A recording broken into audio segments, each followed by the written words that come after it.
¿Por qué no tomar un buen café mientras charlamos de literatura, arte, cultura? Acompañemos el encuentro con buena música, eligiendo la biblioteca para estar más cómodos. En Radio Ñandutí, esto es La Biblioteca, con la conducción de Neri Peña.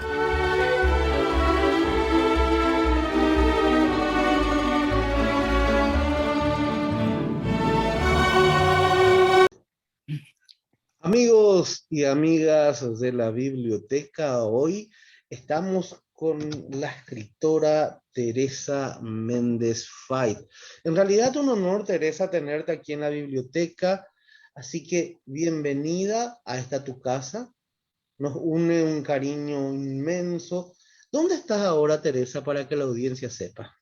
Estoy en mi casa, que es en Bedford, está en Bedford, Massachusetts, que es parte del Gran Boston. Estaremos como a 20 minutos al noroeste de Boston.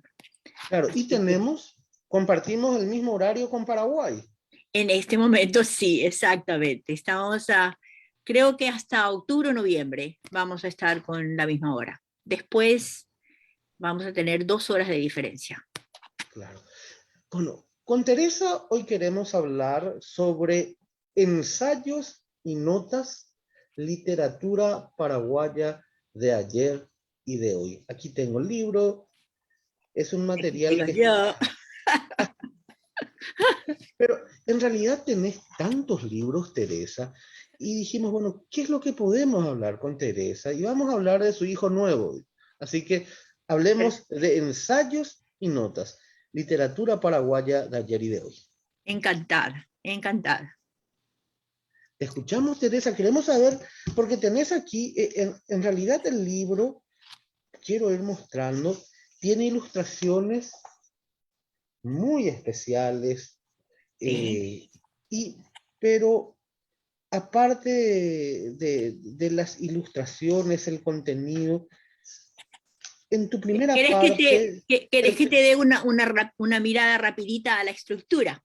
Pero por favor, adelante. Muy bien. Entonces, cuando me surgió la idea de preparar este libro, y como lo explico en el prólogo, fue a principios de enero de este año.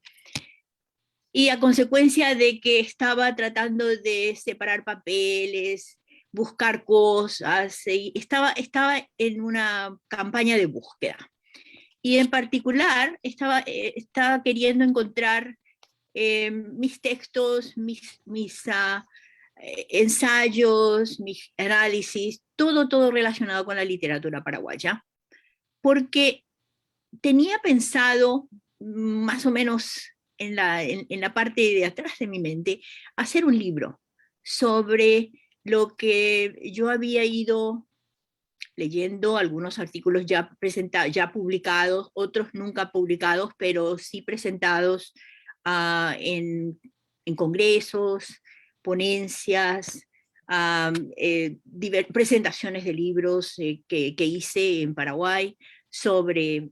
entonces, me di cuenta que tenía mucho material, que estaba disperso en distintos lugares y que los lectores para quienes yo quería hacer llegar ese material no estaban donde los libros, los artículos se habían publicado, porque tengo artículos publicados en México, en Argentina, en España, en Alemania, en Colombia. Entonces, me pareció que esta era la solución, y preparar algo para que las lecturas y los comentarios y los análisis, ensayos que yo hice sobre la literatura paraguaya llegue al público paraguayo, a los escritores, a los lectores, a los estudiantes universitarios, a los investigadores, a gente que estaba interesada en lo nuestro. Y porque también sé, y vos sabés también, que hay muy pocos libros dedicados a la crítica, al análisis de nuestros propios escritores, de las obras de nuestros propios escritores. Y entonces así surge la idea del libro y está dividido en dos partes. Una sección de ensayos bastante extensos, son 8 ensayos extensos, en donde presentados de una manera profesional, académica, a un público acostumbrado a buscar las fuentes de dónde salen estas cosas, de tal manera que cada artículo va completito con bibliografía que yo sé para esto. Entonces, todo lo que se dice está documentado, no son simplemente apreciaciones subjetivas. Entonces, hay un elemento académico en estos ensayos. Y le titulé al libro de ayer y de hoy porque es justamente eso. Tengo textos aquí que provienen de hace 50 años. El texto que le dediqué a Lincoln Silva, que es parte de un texto más extenso que está en comparación en un ensayo comparativo con una novela del siglo XIX de Sarmiento. A ver, déjame pensar. Ya, no quiero. Está con... déjame mirarlo.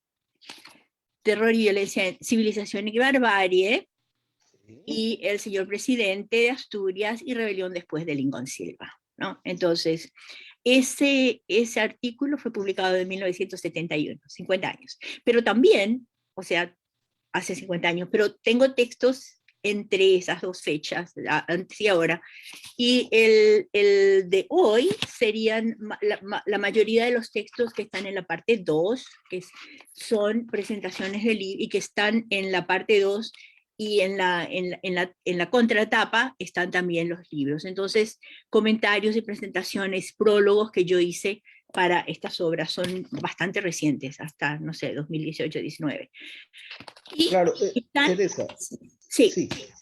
Estamos hablando de un material, como acabas de explicar, un material que tiene ensayos de ayer, de hoy, y en tu primera parte tenés ensayos, estudios sobre obras de Augusto Roabasto, Gabriel Casaxia, Lincoln Silva, Raquel Saguer, René Ferrer, Rita Pérez Cáceres, Nelson Aguilera, Josefina Pla. Los estudios de la primera parte están todos acá. Todas estas obras que están acá son ensayos, los 8 ensayos. Y todos estos que están acá son de la parte 2. ¿Entendés? O sea, es lo que estaba diciendo. Entonces, sí. Tengo estudios de gente, de las estrellas de nuestra literatura, gente muy conocida, muy estudiada, pero también tengo artículos y estudios de gente menos conocida, pero igualmente significativa, igualmente importante en que se conozca su obra, que se sepa qué han hecho, qué han escrito, y que se le dé un contexto general. Trato de dar un contexto que va más allá de Paraguay. O sea, trato de ubicar todos mis ensayos en el contexto de la nueva novela latinoamericana y de la novela del boom y de la novela del post-boom. Entonces... Claro, un momento, para la audiencia, para la gente que está aquí tanto por la página de la biblioteca PY, o por la cuenta de YouTube Neri Peña, o por el diario digital de Ñandutí, www.ñandutí.com.py, y los que están escuchando por la 1020 AM en Ñandutí. ¿Qué es el post-boom? Bueno, el post-boom, digamos cronológicamente, es lo que viene después del boom. O sea, vamos a decir, el boom se asigna en términos generales de la década del 60 al 70. Y entonces, que coincide con un montón de cosas, de aspectos históricos, y que tiene sus ecos, sus inicios en la Revolución Cubana, ¿no? Entonces la Revolución Cubana da origen a, no necesariamente que da origen, sino que a una especie de nacimiento, de esplendor, en este caso, de la narrativa, de la literatura. El boom y el post-boom se concentran en narrativa, en novelas, teatros. Entonces, el post-boom es, digamos, una categoría, una expresión cronológica relacionada con la literatura mayoritariamente de narración, de narrativa, que surge a partir de los años 70, durante la década del 70 y posterior. Entonces, primero boom y después post-boom.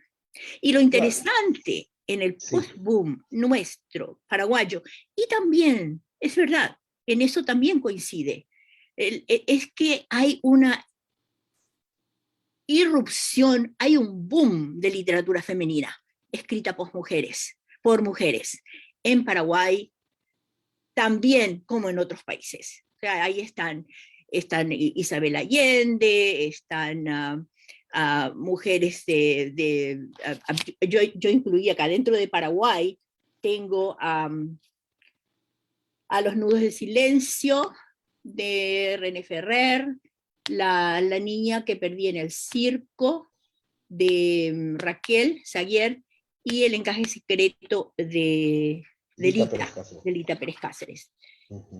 Pero estas tres escritoras nuestras están en el contexto de nombres también, digamos, muy conocidos, tal vez no necesariamente en Paraguay, pero en la novelística, en la narrativa contemporánea del mundo, muy.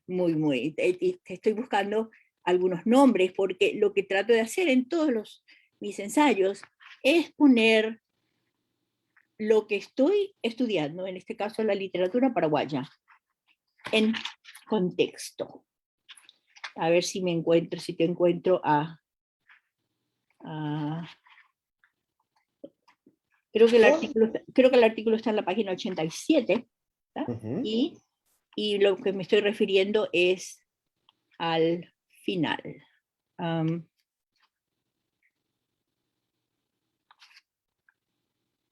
Mientras que vamos... Aquí están, ya los encontré. Entonces, esta erupción de la narrativa del post-boom dentro de Paraguay, digamos, el boom de la literatura femenina paraguaya en el contexto, está a mano, está paralelo con obras como acá están, Isabel Allende, La casa de los espíritus, Como agua para chocolate, de Laura Esquivel, Mujeres de ojos grandes, de Ángeles Mastretta, Maldito amor, de René Ferrer, de Rosario Ferrer, Tinísima, de Elena Poniatowska, y Luisa, En el país de la realidad, de Claribel Alegría. Entonces, estas tres que yo tomé para muestrario de nuestra literatura femenina del post-boom son hermanas en tiempo, en temas, en técnicas, en experimentos con estas otras escritoras de esa época, de los años 70 y 80, claro. A partir de los 70 y a partir de los 80.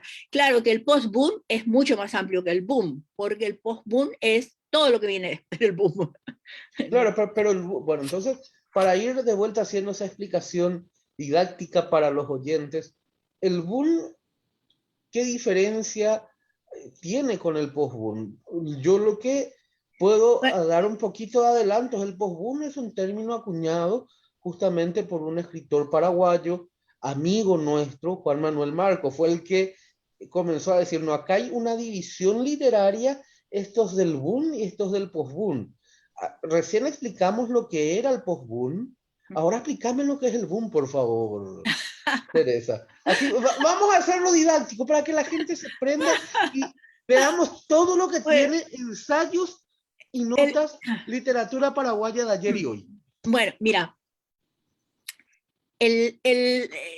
quisiera hacer va a tener que ser general porque me interesaría hablar de este libro, de ensayos y notas, literatura paraguaya de ayer y de hoy. Entonces, en el boom es, digamos, paralelo con varias cosas. Yo ya mencioné la Revolución Cubana, que se irrumpe y como, digamos, ecos. En los años 60 surgen una serie de editoriales diversas que empiezan a publicar literatura eh, digamos, literatura de los años, a partir de los años 60. Casas editoriales en Cuba, en Argentina, en México, surgen en Chile, y al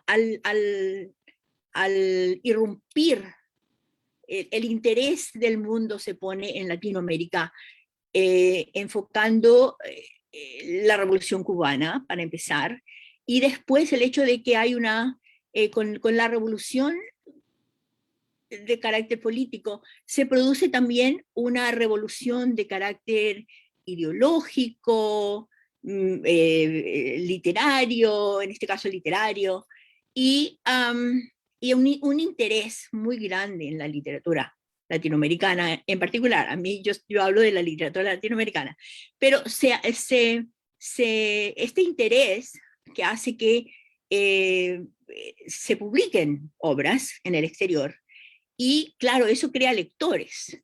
Y al crear lectores hay una demanda por esto o lo otro, a que se produzcan traducciones. O sea, una cosa lleva a la otra. Y se conoce la lectura, de tal manera que la literatura de las casas editoriales de García Márquez, bueno, de los autores del boom, los autores más publicados y más leídos en el exterior, empieza con lengua española, lógicamente, pero después con las traducciones al inglés, al francés, al alemán.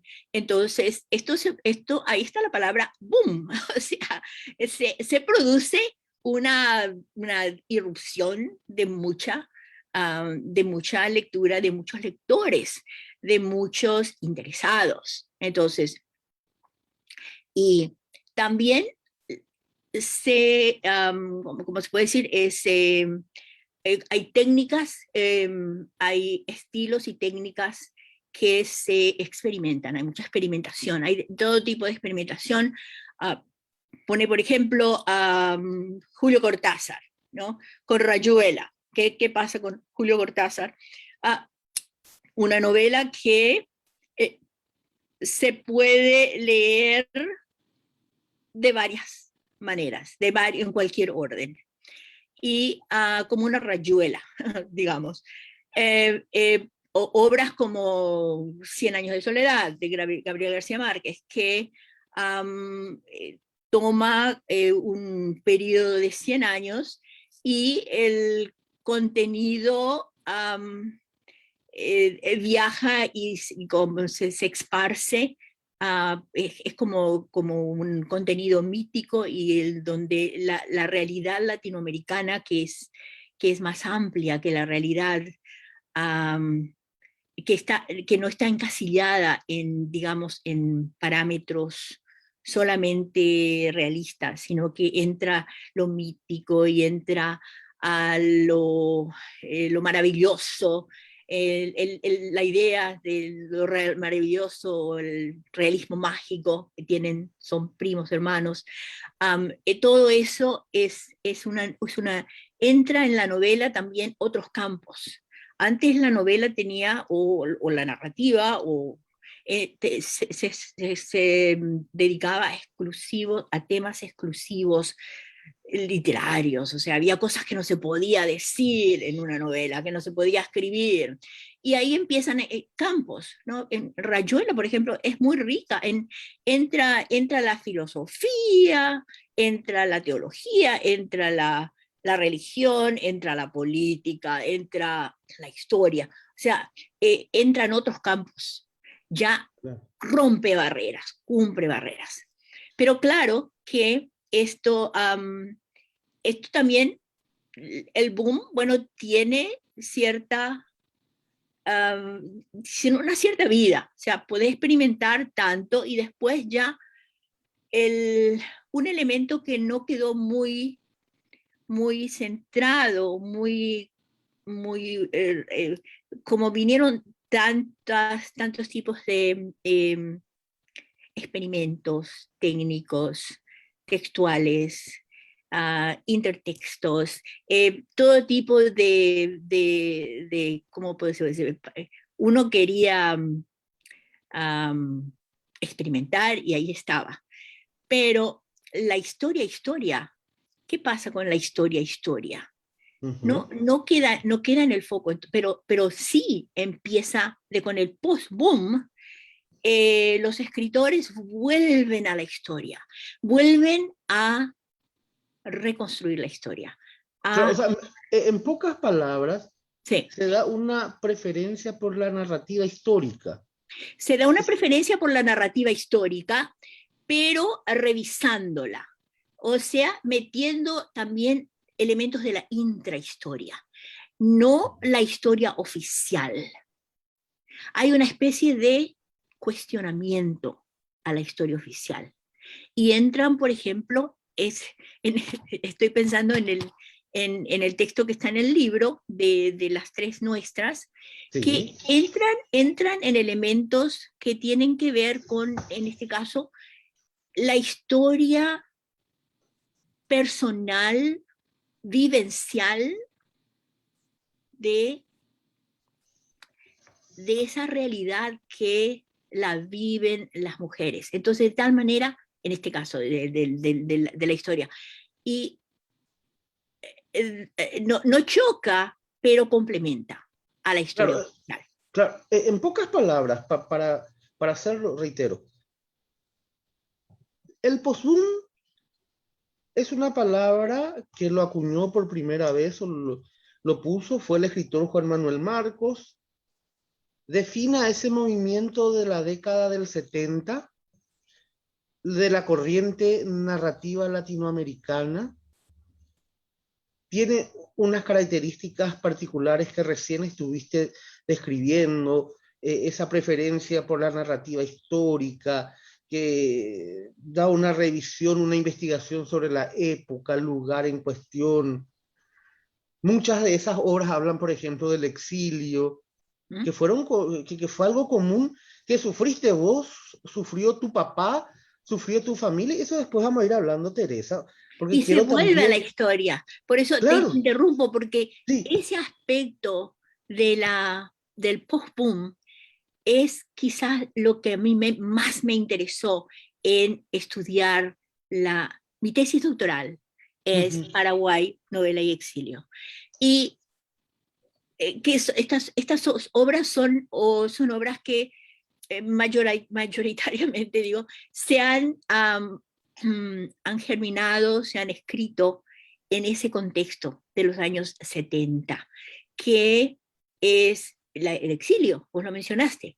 Son escritores que van al exilio. O sea, por muchas razones prácticas, cuando yo quise dedicarme a la literatura paraguaya, que es una decisión que la tenía de hace mucho tiempo, cuando empecé a estudiar estudio graduado, no me eran accesibles la literatura paraguaya de Paraguay, porque yo estaba viviendo en Estados Unidos, pero a lo que sí podía acceder era a la literatura paraguaya escrita en el exilio. De ahí, o sea, yo me puse a estudiar en profundidad la novelística de Roa y de Casaxia, justamente porque, bueno, habían producido en Argentina, estaban allí, tenían sus obras, estaban fáciles de encontrar, y esa gente retoma la historia. O sea, empezando por la realidad del exilio, hay que volver para atrás. Como escritores, siempre revisan, miran, porque no hay un hoy, sino un ayer. El exilio producido por qué? Porque tenemos una historia desde 1811 hasta el presente, una serie de dictaduras y una serie de realidades del exilio. Entonces, me parece que me fui por las ramas, pero... No. Mira, apasionante porque vas explicando, porque es tan importante hablar, reitero, para la gente que se está aprendiendo a la biblioteca, para todos nuestros amigos oyentes, estamos con Teresa Méndez Fait. Ella está hablando de su libro Ensayos y Notas, Literatura Paraguaya de ayer y de hoy. Pero me van a decir, pero ustedes no están hablando directamente de la literatura paraguaya, no. Estamos explicando el contexto del boom, del post-boom, porque dentro de este libro van a, así como lo decía Teresa, está, por ejemplo, rompiendo tabúes, 3 narradoras del post-boom paraguayo. Y ya nos dijo de quién estaba hablando Teresa. Reiteramos, el post-boom abandona esa preocupación por la creación de nuevos tipos de literatura, lo que llaman metaliteratura. Tiene su estilo, nació en la década del 70 y vas hablando, reitero, Teresa, estuvimos hablando de estas escritoras paraguayas y también vas hablando, a ver, quiero ir al otro capítulo, Teresa, porque el libro es muy, muy apasionante. Después quiero ser atrevido, lo confieso. Quiero hablar sobre el exilio de tu padre, sobre esa situación. Yo no sé si si sigue siendo doloroso, querés hablar del tema, no querés hablar, pero sí, quiero sí, que lo puedo hablar. Ahora, vos tenés que saber, vos sabés que yo soy muy llorona. Sí, no, por eso. Y lo sabe todo el mundo. Entonces, hay ciertas cosas que probablemente, pero no importa.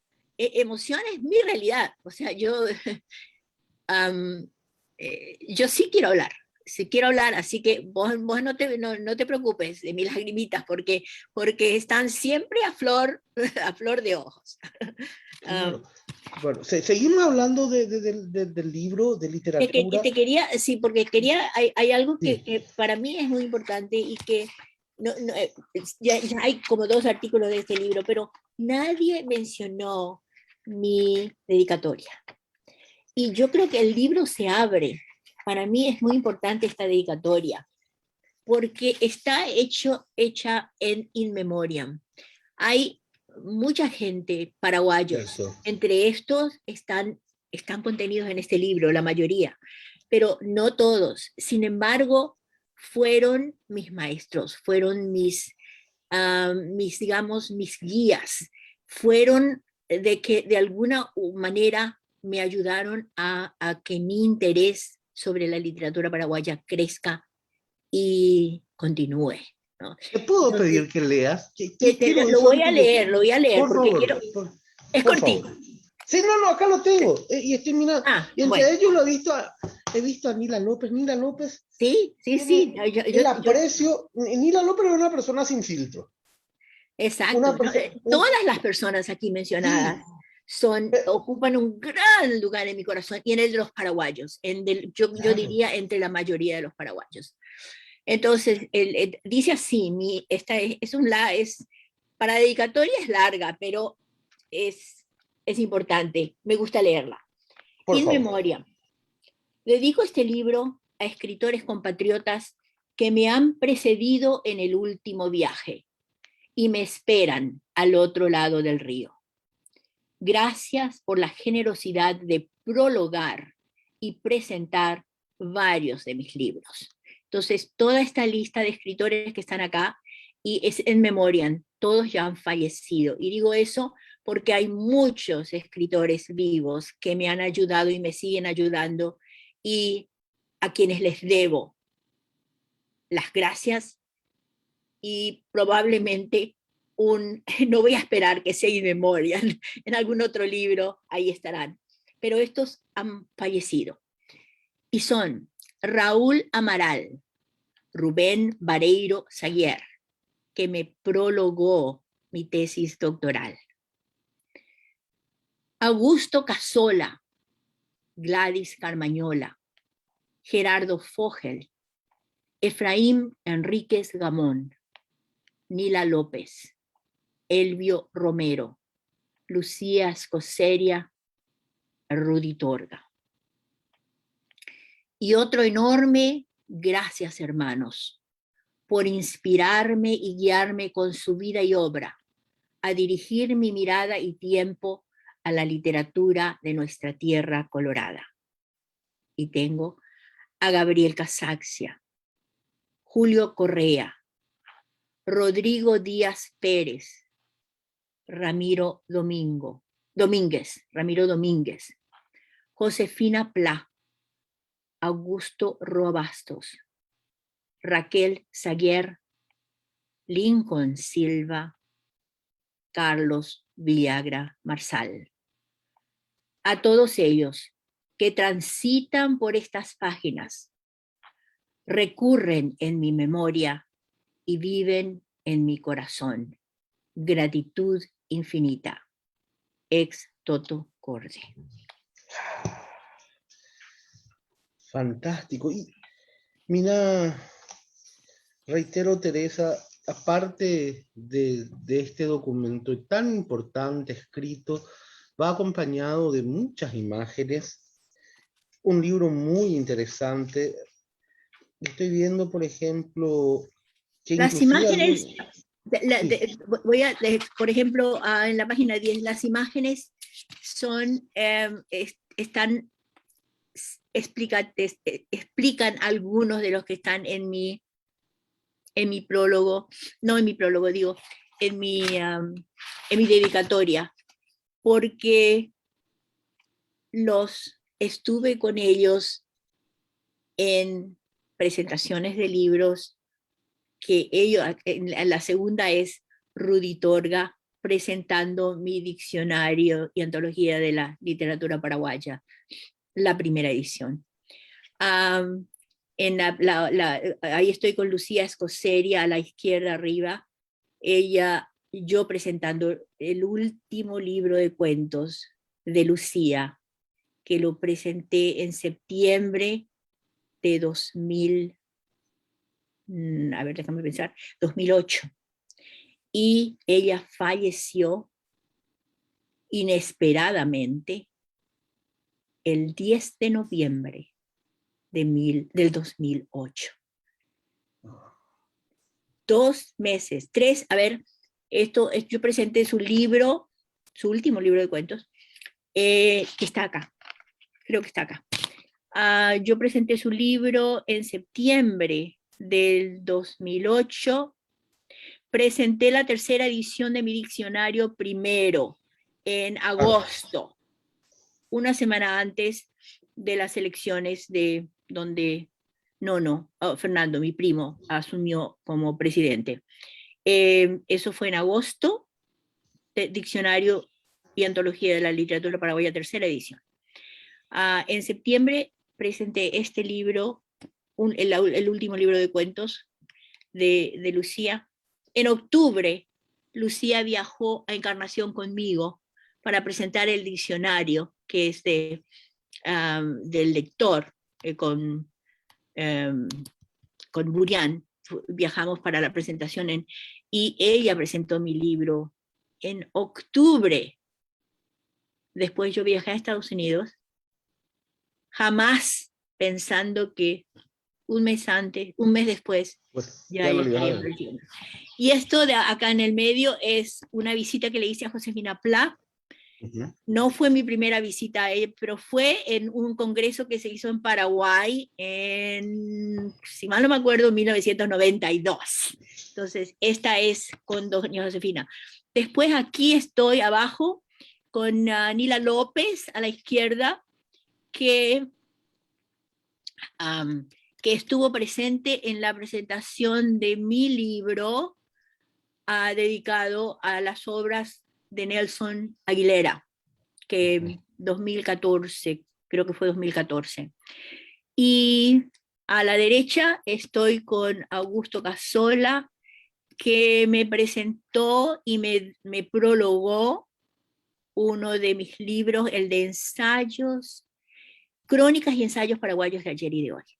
Entonces, y todas las ilustraciones que van acá, entre paréntesis, mejoradas y preparadas por mi hijo, que es amateur, fotógrafo y artista, y es muy buen artista.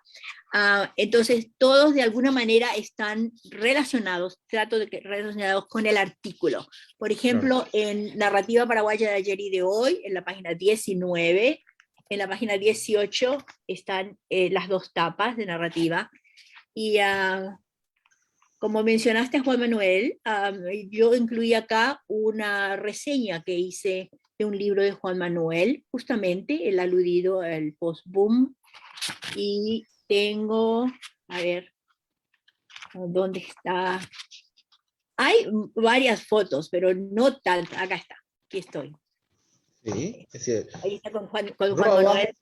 Claro, Roa Bastos. Este es el libro que yo le hice una reseña.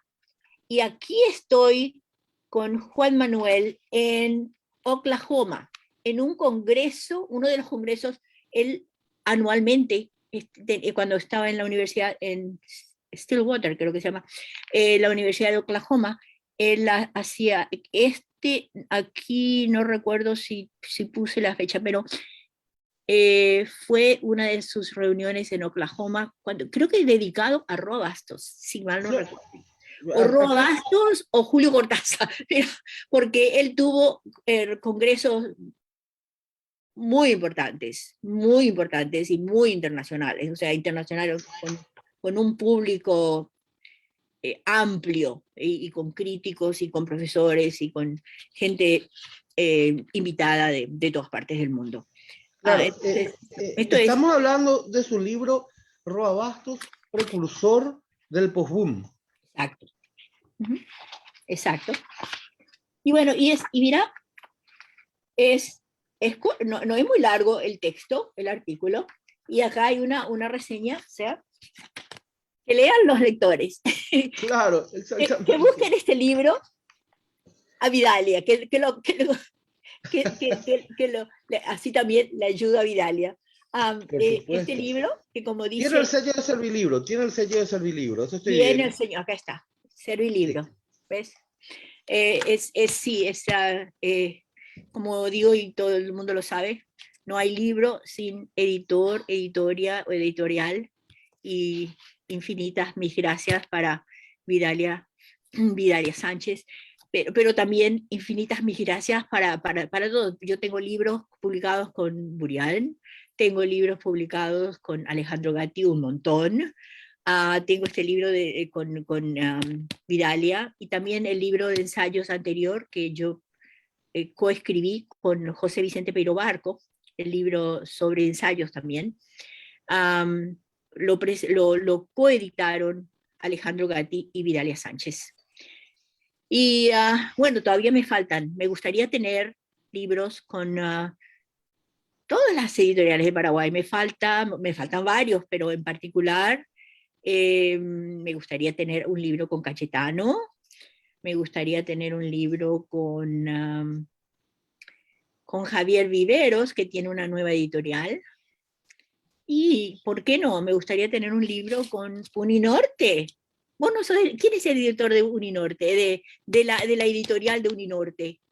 Hay un consejo editorial, sí. Bueno, entonces, ¿ves? Alguna vez. Como ves, a pesar de que tengo mis añitos a cuestas, claro, todavía estoy pensando en publicar más y más y más. Pero claro, básicamente ya he decidido, mi publicación de hace mucho tiempo está dedicada 100% a la literatura paraguaya. Claro. En el caso de la editorial de Uninorte depende de la Facultad de Estudio de Posgrados, donde el decano es el doctor Juan Manuel Marcos, y hay un consejo editorial de personas y de celebridades, de escritores muy notables que son parte de ese consejo. editorial. Así que, con mil gusto, tenemos que estar hablando sobre ese tema. Perfecto. Teresa, sigo viendo, tenés, por ejemplo, hablas también del teatro paraguayo del siglo XX, hacia una selección representativa de 100 años de dramaturgia nacional. Tenés el material, este libro, súper completo. Súper completo. Y justamente traté de, digamos, de reunir variedad de géneros, no solamente, o sea, mi campo de preferencia de estudio es la narrativa, ¿no? Y en realidad dentro de la narrativa,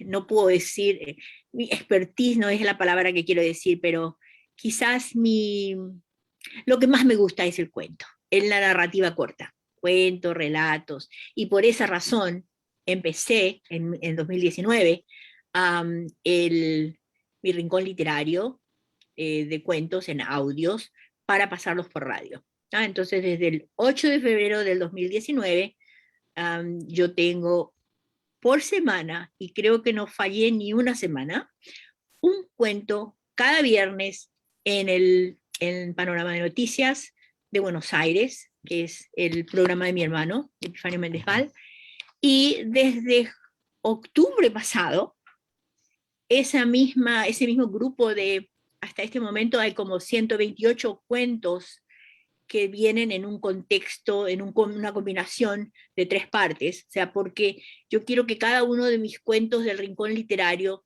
sean como una pequeña clase de literatura de cómo yo presentaría un cuento en mi clase de literatura, tanto en mis clases para estudiantes principiantes de literatura o para seniors, que serían los que están en sus últimos años para recibir el BA. Digo BA, el bachelor en Estados Unidos, que es como la licenciatura. Claro, el bachelor, sí. Exacto. Entonces quiero que siempre presento primero, tengo uno sobre Juan Manuel, ya lo viste, ¿no? Claro. Hay dos cuentitos de Juan Manuel. Y lo que hago es un saludo, es para un programa de radio, un saludo y una presentación, digamos, a nivel para todo público. O sea, es un programa de noticias y también el de Nueva York. Entonces, hay que hablar para que lo que digo llegue y guste. Mi objetivo principal es que a la gente le guste la literatura paraguaya. Y lo entro por el cuento, que es donde mi entusiasmo es mayor. Entonces, y después leo el cuentito, un cuento. Tengo hasta este momento más de 100 escritores de cuentos representados ahí. Debe ser más o menos 110 que tengo, porque a partir del número 100 Rincón, que eran todos escritores diferentes, a partir del 100 empecé a repetir algunos autores, ¿no? Dentro de poco me va a tocar repetir a Juan Manuel Marcos, y él ya sabe, yo encontré un cuento de Juan Manuel que él lo había perdido, escrito en 1982, exacto, pero no digo más, porque él ya me prometió que ese cuento va a ser para mi rincón literario de cuentos, y está esperando que yo le mande la versión, porque yo lo encontré. Él me dijo que se la había perdido. Claro. Pero bueno, ahora quiero ir, ya estuvimos hablando de tu libro, de ensayos y notas, literatura paraguaya de ayer y hoy. Quiero meter la mano, no sé cómo decirlo para que no quede tan desagradable, no sea tan pesada la situación incómoda. Nosotros estamos hablando del libro de Teresa Méndez Fait, pero yo quiero hablar del otro libro de Teresa Méndez Fait, de su vida. El exilio. Está bien. El exilio. Sí. Voy a empezar por las partes positivas. El exilio ha tenido ha tenido efectos muy positivos en mi vida profesional. Ujú. Y te digo porque un par de cosas que me vienen, o sea, no sabía que me ibas a preguntar esto, pero cosas que son obvias para mí. El exilio nos permitió a nosotros, a los hijos de Epifanio Méndez Fleitas, estudiar la escuela para mis hermanos, la enseñanza secundaria para mí. Yo empecé en secundaria, llegué a Uruguay cuando yo tenía 13 años, pero yo soy la mayor. Yo soy la mayor. Los otros son todos hermanos. La mayoría estaban en la escuela, en la primaria, cuando llegamos ahí. Y claro, habían dos que eran bebés prácticamente. O sea, mi hermana Maricruz tendría, no sé, 3 años, 3 años. Y mi hermano José, el más chico de todos, tendría 1 año. Entonces llegamos muy chicos. Así que dos que todavía no iban a la escuela. A ver, Pifa, Pruden, Papucho, que iban a la escuela primaria, y yo, que iba en la secundaria. Entonces, y no es Uruguay en términos de educación, en términos de educación pública, escuelas, liceos, debe ser lo mejor que existe y que hay, por lo menos existía, perdón, en esa época, en América Hispana. En Latinoamérica en particular, una enseñanza superior de primera, y esa experiencia escolar, con esa experiencia nos formamos nosotros. Y con esa experiencia, cuando yo estaba en el liceo, me gané una beca para venir a Estados Unidos. Cuando estaba terminando, no, cuando estaba, sí, como en cuarto o quinto años de la secundaria. Y me vino a Estados Unidos con una beca de Uruguay. O sea, esas becas que existían para estudiantes de American Field Service y Youth for Understanding. Youth for Understanding. Yo me vine con el grupo de Youth for Understanding. Y fue una beca que llegó, nos enteramos a través de mis profesores de la escuela secundaria y a través de amigos que estaban allí. Y me presenté a la beca y la gané. O sea, estoy orgullosa de decir que de los 50 becarios que vinimos aquí, yo tuve el puntaje más alto. Y por eso pude venir, porque yo realmente no era uruguaya. Eso es más bien para uruguayos. Pero yo estaba dentro del sistema de estudios uruguayos y en la embajada, en donde nos hicieron los exámenes de un poco de inglés y de conocimientos generales. O sea, lo que querían saber allá es qué tipo de papel iba a venir los becarios a hacer acá. Bueno, éramos pequeños embajadores de nuestros lugares de origen. Entonces, yo quedé muy, muy contenta con eso. Y cuando le conté a mi padre que me había ganado esa beca y que me estaban queriendo traer, entonces él me dijo, pero mi hija no podemos, no, porque había que pagar el pasaje, ¿no? Entonces, estoy contando cosas que no se conté a nadie, pero que son la purísima verdad. Entonces yo le conté a la embajada cuando estaba haciendo la entrevista. Ellos me dijeron, bueno, ahora necesitamos el permiso de tu padre. Y les dije, bueno, mi padre probablemente no va a poder dar ese permiso porque no estamos en condiciones económicas. Y ellos me dijeron, de eso no te preocupes. Y fue ahí donde me enteré. Me dijeron, es que tú, mi hija, tuviste el puntaje más alto de las 50. Entonces, por eso me dieron la beca, con una Fulbright. Entonces, Fulbright pagó mi parte del pasaje y me vino a Estados Unidos. Esa experiencia de venir a Estados Unidos fue crucial, fue importantísimo para mí, porque fue importantísima en muchos sentidos, ¿no? Vine a Michigan, Ahí estudié y me gradué con el último, los estudiantes del último año de high school.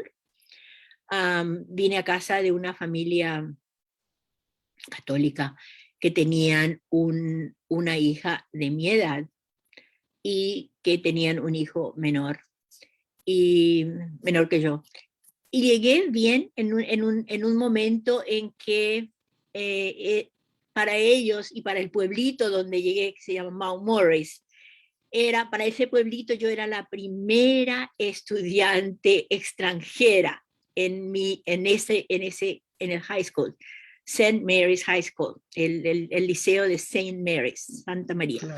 Claro, perdón, paréntesis, sí. Porque estamos por llegar al tiempo, pero ¿con quién estamos hablando?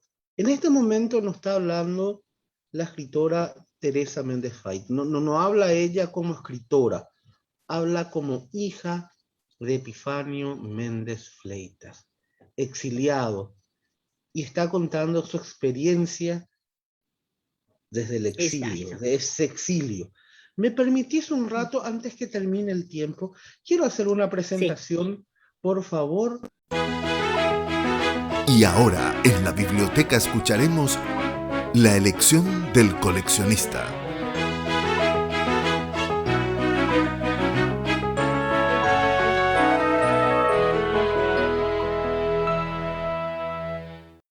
Todas las músicas son de Carlos Noguera, pero hay letras, por ejemplo, de Juan Manuel Marcos, de Carmen Soler, y también letras de Augusto Roa Bastos. Quiero compartir con Teresa este tema, y más que nada porque es un DVD, se grabó a la par de que el Mariví está cantando, se está haciendo con lenguas de señas. Pero el tema, que tiene la letra de Juan Manuel Marcos, yo creo que va a calar muy hondo en Teresa, porque creo que Teresa al escuchar este tema se va a recordar de su papá. ¿Por qué? Quiero que escuchen, por favor.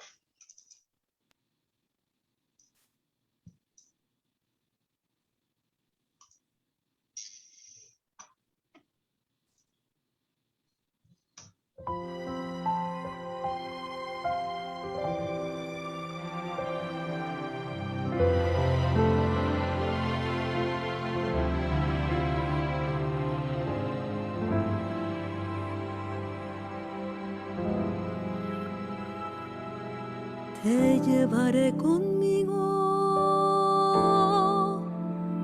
porque eres mi alma, mis pasos y mi brújula, mi manera de ser,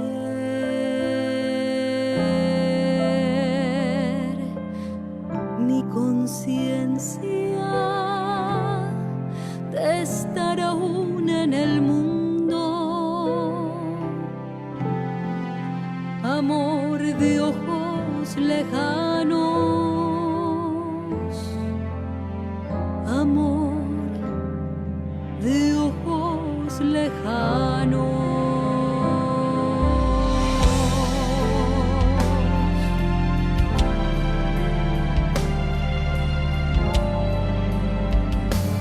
Recorreremos juntos la vida como un mapa de estrellas y hombres nuevos, de estrellas y hombres nuevos.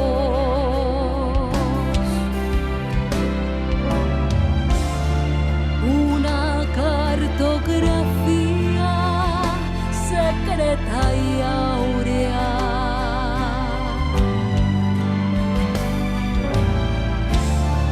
la astronomía final de la ternura, solamente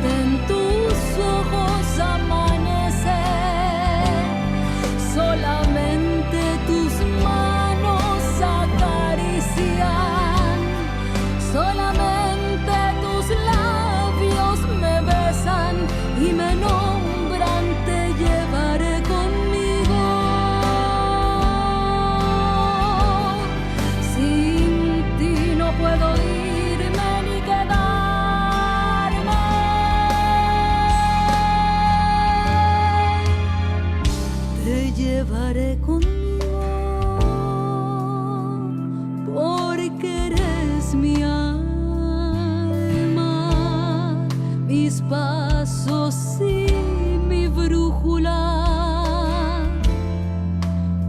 mi manera de ser.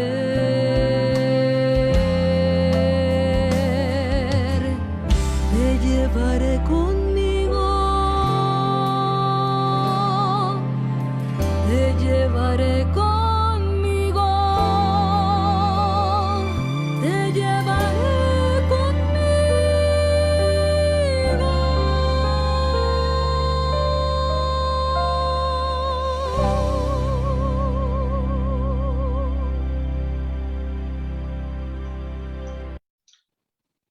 Bueno, Teresa, te llevaré Hola.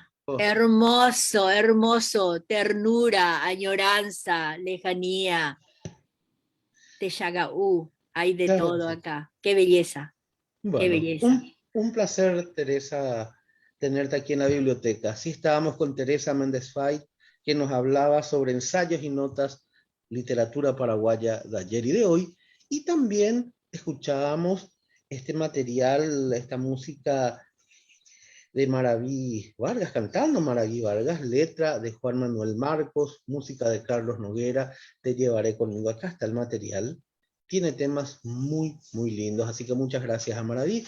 Y recuerden, si quieren seguir viendo alguna entrevista que se hizo aquí en la biblioteca durante todo este periodo, pueden buscarlo en el Facebook, en la biblioteca PY, o en YouTube, a mi nombre, Neri Peña, o por supuesto, en el diario digital de Radio Ñandutí, www.nanduti.com.py. Muchas gracias, Teresa. Y gracias a vos y a todos tus oyentes. Mil, mil gracias. Gracias.